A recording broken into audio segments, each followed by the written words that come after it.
Rebonjour, nouvelle vidéo, je vais essayer cette fois d'être un tout petit peu plus rapide, d'accord? Donc, ce que j'ai fait, c'est tout simplement donc on reste sur les opérations de lecture et d'écriture sur une seule table simple, sans aucune relation avec d'autres tables pour l'instant, d'accord? Et les opérations de lecture et d'écriture, d'accord? Donc on vérifie. Opération d'écriture, on y va, c'est parti. Je crée quelque chose, à peu près n'importe quoi, d'accord? J'enregistre, ça fonctionne. Je veux éditer, regardez, hop, je vais modifier ça. J'édite, donc là j'ai ajouté, maintenant j'édite. Ok, voilà. Alors, on va faire ça comme ça. Maintenant je fais un update. Ok, bon bah sans problème. Ok, et puis là je refais par exemple un delete, gentiment, et voilà. Donc ça fonctionne. Bien évidemment, force est de dire et de constater que Apache et MySQL, donc l'infrastructure PHP, Apache, PHP, MySQL de la main de Xampp fonctionne. Okay, donc ça, pas de problème, hein, sinon évidemment ça ne fonctionnerait pas ici contre le localhost. Okay, et je vais vous montrer simplement toutes les modifications que j'ai faites. Donc à l'origine, on part, rappelez-vous, de la route.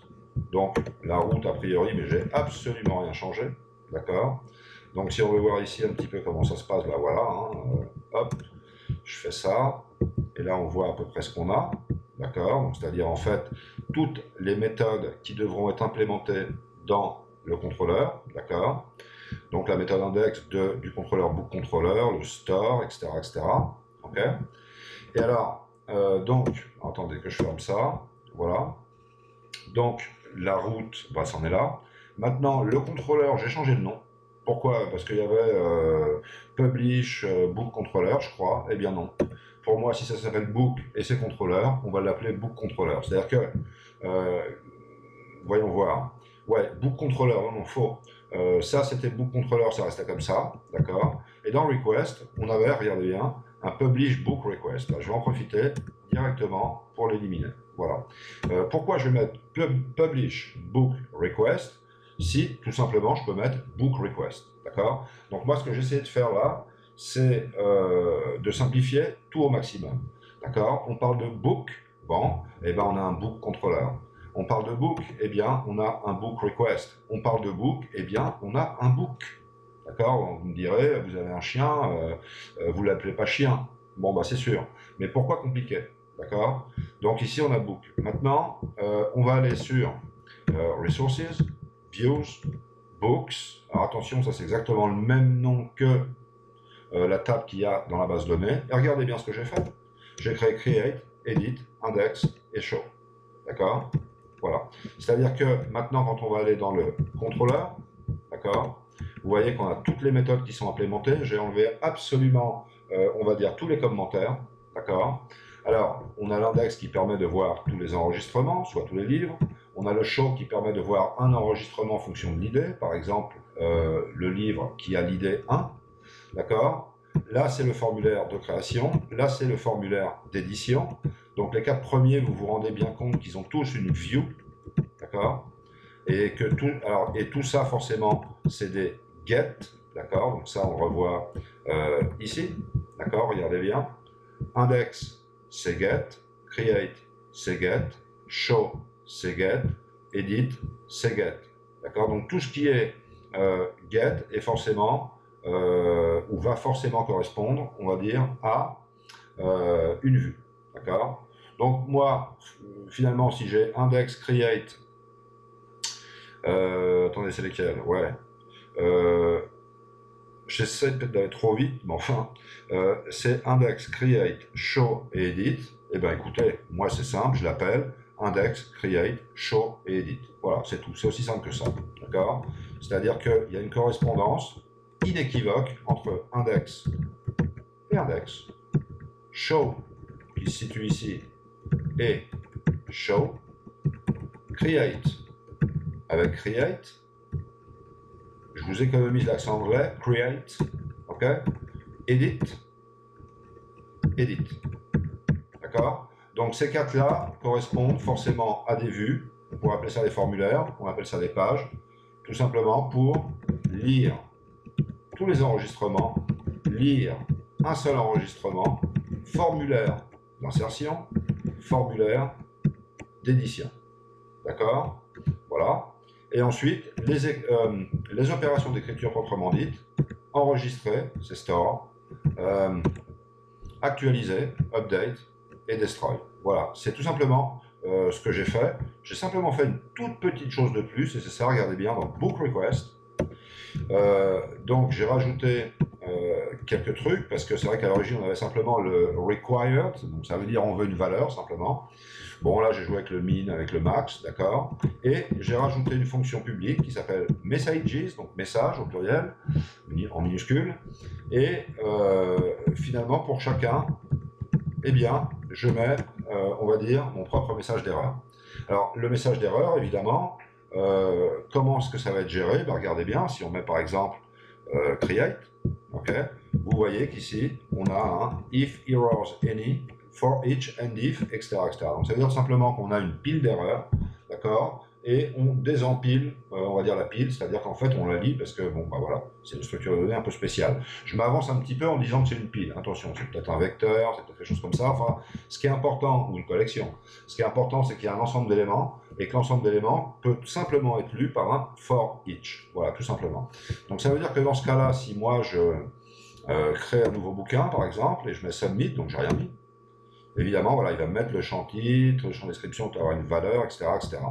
Donc maintenant, si jamais je mets ça et j'en mets 2, forcément le message va changer. Il va dire attention, c'est inférieur à 5, ça ne peut pas être inférieur à 5. Est-ce que c'est vrai? On le vérifie.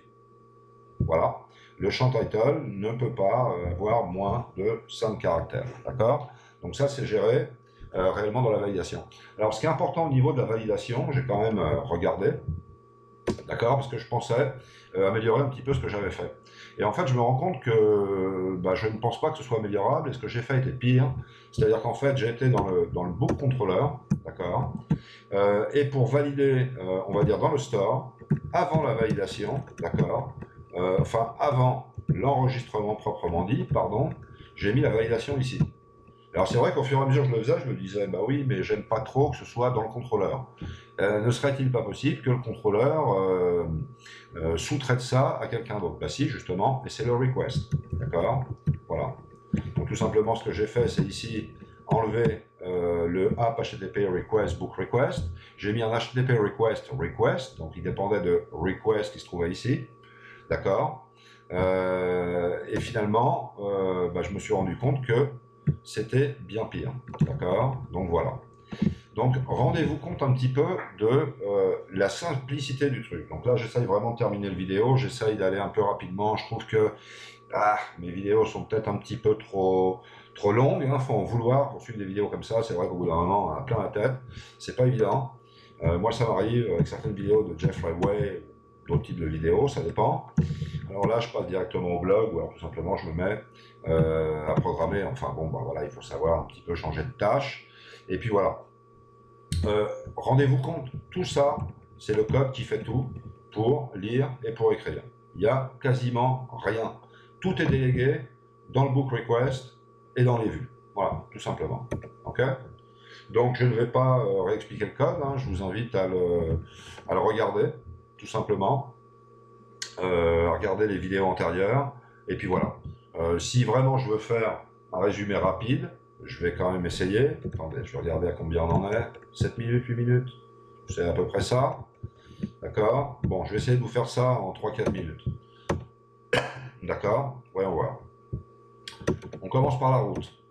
La route nous dit, si tu écris book après le nom de domaine, c'est-à-dire si tu te mets là, le nom de domaine, tout simplement, ça va être ça. D'accord? Si maintenant tu m'écris book, ce qu'on va faire, c'est montrer ça. D'accord? Mais dans ce cas-là, ce qu'on va faire, c'est enrouter vers le contrôleur, c'est-à-dire qu'en fait, on va créer toutes les routes qui nous indiquent quelle méthode du contrôleur il faut exécuter. D'accord?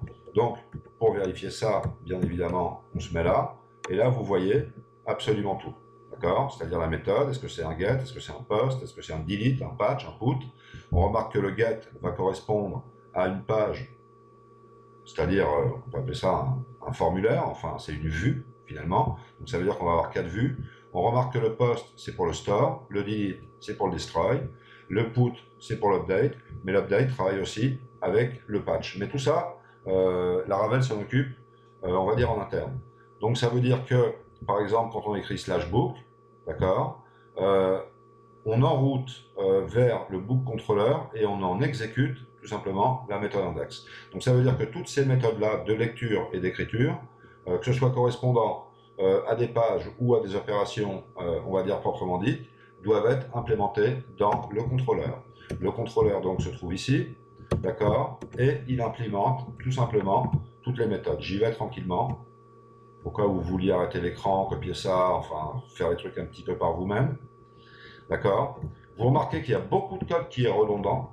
D'accord. Regardez bien. Book, book all, return view, book index, books. Regardez bien. $book, book find ID, parce que là on a un ID. Book show contre book. On a vraiment l'impression que c'est la même chose. Bon, la seule différence, c'est qu'ici vous avez un $books, parce que c'est au pluriel, parce qu'on en reçoit un ensemble. D'accord. Et là, donc c'est books. Là, vous avez book. Donc là, forcément, vous avez book. D'accord. Donc book, book. Hein, d'accord. Pourquoi? Parce qu'on en reçoit simplement un. Montre-moi tous les livres. Montre-moi le livre qui correspond à telle idée. D'accord? Create, ben voilà, c'est extrêmement simple. Alors lui, on a besoin de rien parce qu'on n'a pas besoin de lui passer de valeur, parce qu'on n'a pas besoin de lui passer un idée, parce que l'idée va être créée de manière auto-numérique dans la table. D'accord? Et puis voilà, et puis ça, c'est encore à peu près la même chose. Alors le compact book, c'est à peu près la même chose que si on fermait ça là, et puis on mettait un with, avec une clé à l'intérieur, etc., etc. Donc ça reste quand même, je dirais, assez simple. D'accord? Voilà, alors, attendez que je ne fasse pas de bêtises quand même. Voilà, ok, et puis voilà. Donc la première partie, finalement, je dirais, c'est tout simplement les 4 formulaires, donc les 4, on va dire les 4 pages, ok? Et ensuite, tout simplement, store, update, destroy, c'est les opérations, on va dire proprement dites, d'ajout, de modification et d'élimination. Okay, et ensuite, on a le create blade pour créer, l'edit pour éditer, l'index pour lire tout, et tout simplement ça pour, on va dire, éliminer. D'accord. Voilà. Donc dans le create, ben, on voit qu'on ne reçoit absolument rien. C'est pour ça qu'il n'y a aucun book. Non, absolument pas. Tout simplement, ce qu'on fait, c'est envoyer, on va dire, le submit vers le store. Donc, on dit, bah, j'ai un formulaire, c'est très bien, tu cliques maintenant, bah, on va enregistrer, hein, c'est plus ou moins ce qu'on fait. L'edit, évidemment, lui, il a besoin d'un ID. Donc, comme il a besoin, on va dire, d'un ID, remarquez bien ici la méthode put. Okay, c'est important, puisque ça a à voir avec l'update. Okay. Bon, puis a priori, voilà. Okay. Donc, il peut y avoir des erreurs. Alors, est-ce qu'il peut y avoir des erreurs ici? Oui. Donc, on a la gestion des erreurs qui se situe ici. D'accord. Est-ce qu'on peut avoir des erreurs ici? Oui. Donc, forcément, on a exactement la même chose ici. D'accord. Est-ce qu'il peut y avoir des erreurs ici? Bah, a priori, en tout cas, c'est pas géré. Bon. Et le show, bah, a priori, c'est pas géré non plus. D'accord. Voilà. Donc, pour revoir ça très rapidement, premièrement, vous créez votre route. Vous pouvez créer 1000 entrées, enfin 1000 entrées non, vous pouvez créer 7 entrées, d'accord, qui correspondent à ce qu'on a vu dans ce tableau ici, d'accord. Une fois que vous avez créé votre route, bah, tout simplement, vous créez votre contrôleur, vous créez votre book request, vous créez ensuite votre modèle, d'accord. Important aussi de créer une migration, d'accord, ça c'est aussi important, mais vous pouvez le faire par vous-même en PHP-MyAdmin, d'accord, que ce soit par script ou manuellement, ok. Et ensuite, tout simplement, il faut créer vos vues. Voilà, tout simplement. Donc, ce que je vais faire dans une prochaine vidéo, là, je vais faire une vidéo tout de suite, dans quelques minutes. Et alors, moi, ce que je vais essayer de faire, ça va être tout simplement quoi? Bah, de créer une autre table. Alors, je sais pas, on va voir une table qui va être quand même assez simple. Et je vais vous montrer comment, depuis le début, je crée la route, je crée le contrôleur, je crée le request, je crée le modèle, je crée la migration, je crée, on va dire, les 4 vues, d'accord? Et essayer de faire fonctionner tout ça. Alors moi, ce que j'aimerais, c'est que ce soit assez rapide. C'est-à-dire, je voudrais pouvoir démontrer, finalement, bah, qu'on gagne du temps avec ça, quoi. D'accord? Et donc, si je réussis en une demi-heure à faire ça, pour moi, il est très clair qu'on gagne du temps. Ça, c'est absolument très clair, parce que c'est vrai que quand on travaille en PHP pur, il faut tout savoir. Hein. Voilà. faut ouvrir le formulaire, il faut fermer le formulaire, il faut mettre action, il faut pointer vers la page. Est-ce qu'on pointe vers la page de manière un petit peu statique ou un petit peu dynamique, ce qui fait que si on change le nom de la page, finalement, il faudra changer l'entrée action ou pas. Il faudra choisir si c'est une méthode post, c'est une méthode get. Si c'est un formulaire, on va être intéressé par le post, mais si jamais on est appelé depuis un autre formulaire, on veut passer des valeurs, ben on va faire un get et puis on va le passer en externe. Peut-être que ce sera toute l'information de l'enregistrement, peut-être que ce sera que l'idée. À l'origine, quand on fait le submit, toutes les valeurs se perdent, alors en fait, il faut pouvoir les récupérer. Bon, voilà, il faut penser à tout ça en PHP pur, alors que là, vous voyez que c'est extrêmement simple. Bon, j'ai des vidéos courtes, donc forcément, j'arrête et à tout de suite pour cette petite expérimentation dont je ne connais pas le résultat. On verra bien ça ensemble. Ceci dit, je pense que si ça marche pas, j'essaierai de le refaire de manière successive.